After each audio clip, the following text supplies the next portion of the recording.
Hello, welcome to the Global View on this Wednesday. I'm Andrew Gagan. Thanks for joining us again here at Ausbiz. Let's get across those market moves overnight. Now, equity markets came under pressure on uncertainty over the fate of the Middle East ceasefire and talks between the US and Iran. However, President Trump then indefinitely extended the ceasefire just hours before it was set to expire to allow for peace talks. Now, US S&P 500 futures currently up around 1/3%. Prior to that announcement, stocks on Wall Street fell. Oil rose after President Trump, he did not want to extend the ceasefire. So stocks had initially gained on optimism over a round of solid corporate earnings, while JP Morgan, citing AI and tech-driven earnings, raised its year-end target for the S&P 500 to 7,600. That's a potential upside of 7%.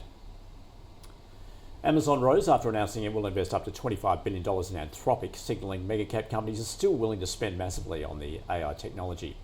Apple shares fell after revealing that Chief Executive Tim Cook would hand over the reins to longtime engineering boss John Ternus. In earnings results, United Healthcare shares surged after the conglomerate raised its annual profit forecast and beat Wall Street expectations for the first quarter.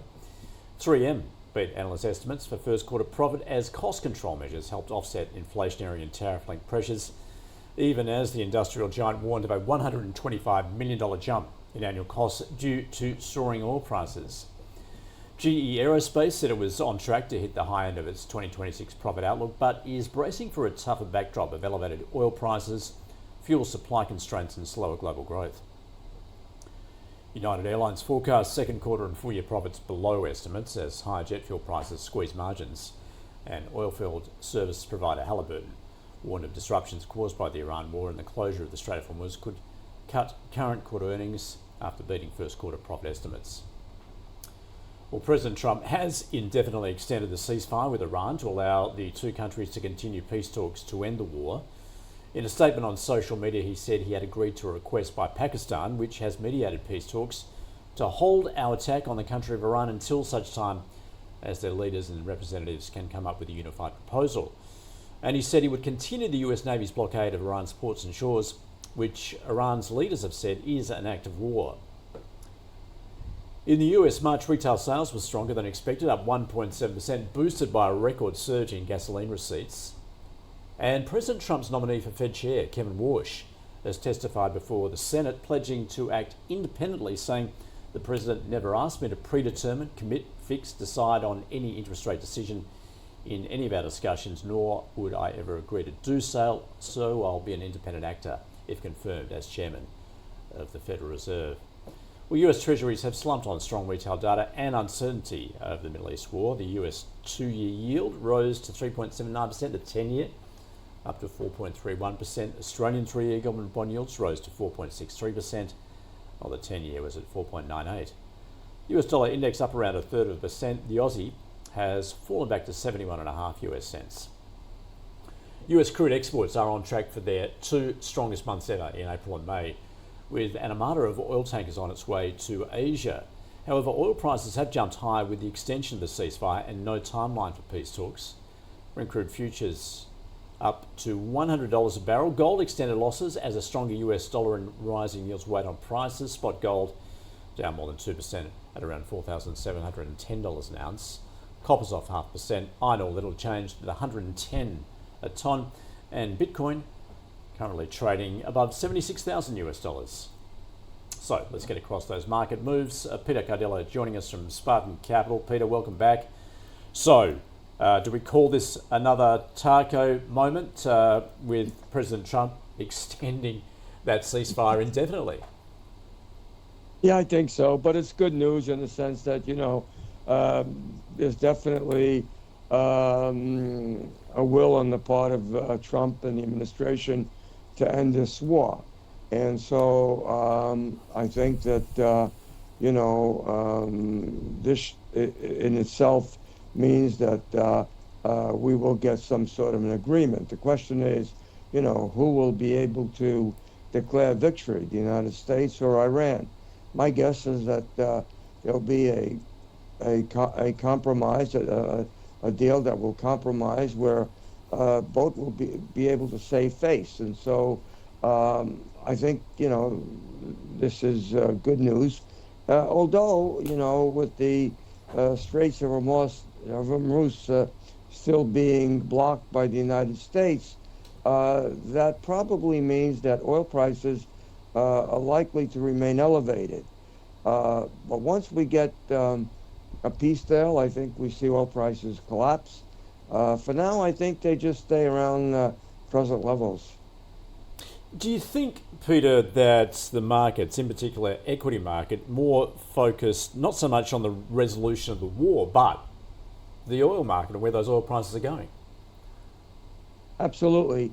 But I think, with this extension of the ceasefire, I think the market now can, unless there's a flare up along the way, I think the market will focus on the fundamentals, and that is earnings. And so far, the earnings have been coming in better than expected. One or two companies surprised in a sense that their outlook was a little bit on the weak side, but in general, we haven't seen much of a change. And considering the fact that there's the war factor and an unknown of how the war is going to impact economic growth due to higher oil prices, obviously, the market has been holding up pretty well. Yeah, it's had a few days where it would respond to higher oil prices or to any event that happens, but by and large, earnings are sustaining the market at these levels, and I think we'll continue to see new record highs. Is it once again that focus on AI and tech-driven earnings? I mean, to that point, actually, I mentioned there earlier, JP Morgan now lifting its target for the S&P 500 to 7,600. I mean, what are you seeing at the moment? Yeah, I think I'm not sure if we're going to 7,600.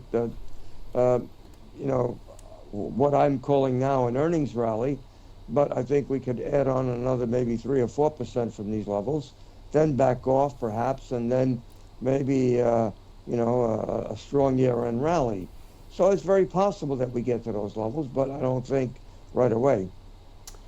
What are you seeing with the US dollar at the moment, Peter? And I guess also the outcome, just as far as the Fed is concerned, its next moves, with very much a focus on that confirmation hearing we're seeing with Kevin Walsh at the moment.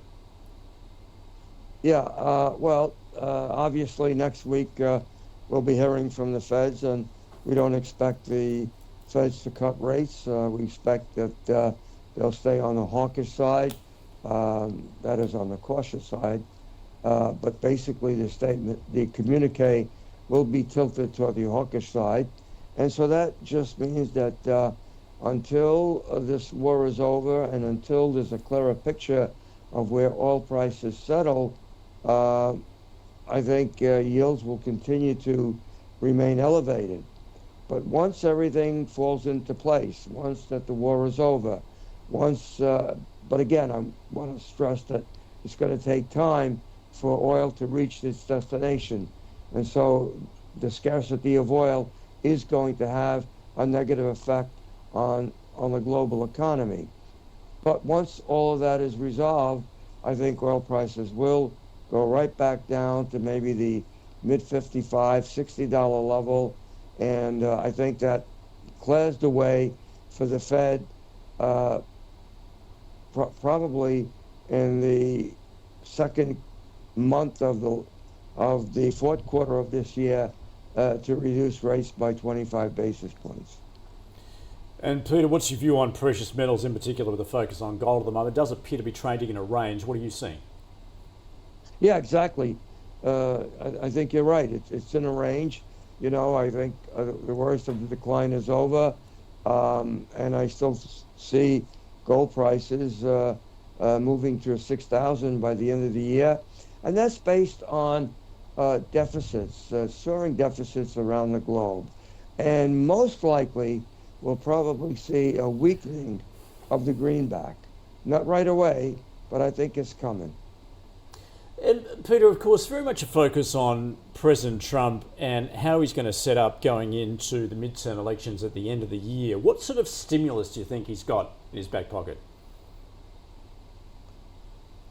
Well, Uh, you know,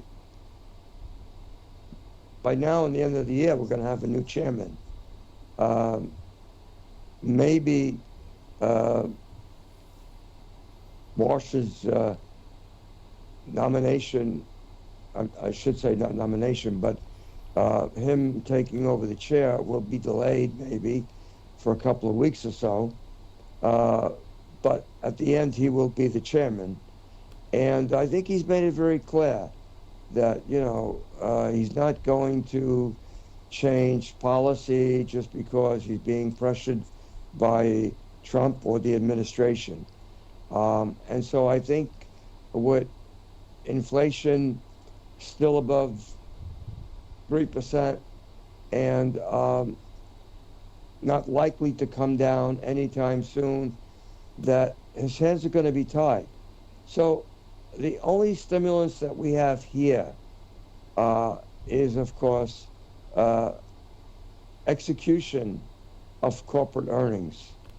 And I think that that's going to remain at least for another 2 quarters or so. And so that should be the stimulus for the market. Peter, thanks so much for joining us from Spartan Capital. Thank you.